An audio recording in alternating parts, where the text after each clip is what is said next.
Tulo na ang konfirmadong kaso sa COVID-19 sa Dakbayan sa Lapu-Lapu. Samtang naayo na ang 11 konfirmadong kaso sa COVID-19 sa mong Dakbayan. Si Luan Mirondina adunay live report. May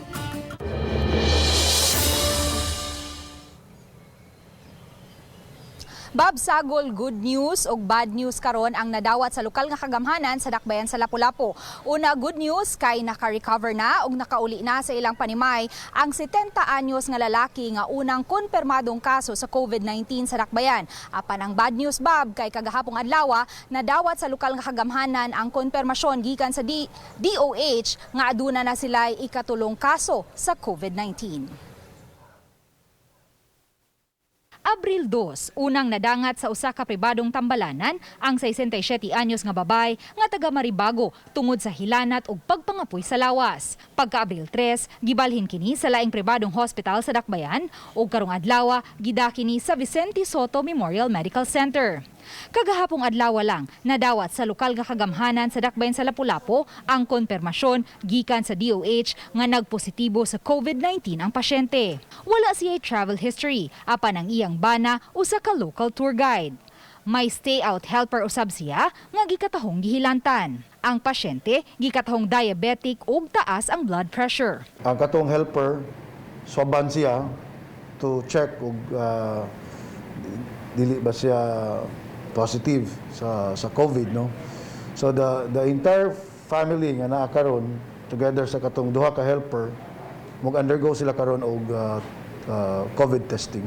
Apan dili pa makakonfirmar ang lokal nga kagamhanan nga usa ba kini ka kaso sa local transmission. Dugay na stop. Mo nang dili kay ta ka kuan sa side siyang husband, but ang husband gyud mismo mura og ang iyang duda jud na katog yung sa katabang.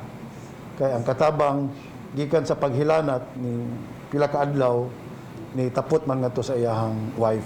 Ang family, immediate family, gi-quarantine na siya and including katong gi-quarantine sa nato ang family sa ilang mga house help nga nagpuyo ra silingan. I think we have about 12 siguro, 10 to 12 families nga gi-quarantine.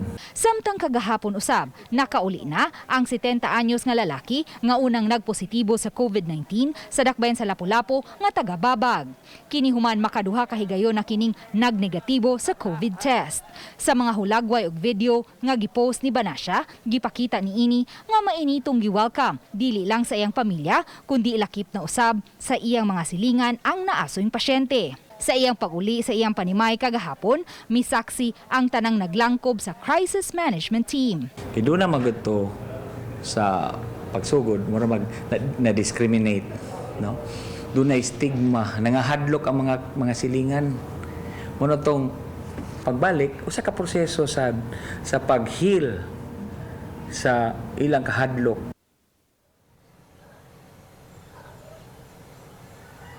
Bob, matod sa pangu sa crisis management team nga luwas na usab sa hulga sa COVID-19 ang pamilya sa patient number 1 tungod kay nakahuman naman sila sa ilahang 14-day quarantine og pulo sila nagnegatibo sa COVID test. Hinuon padayon nilang gipahimangnuan ang naasoyng pasyente nga mas maayong magpabilin lang una kini sa iyang panimay dili lang una kini maglakaw-lakaw aron malikayan usab ang reinfection. Ug so far, Bob, mao kana ang latest nga atong nahipos gikan dinhi sa gawas, Bob.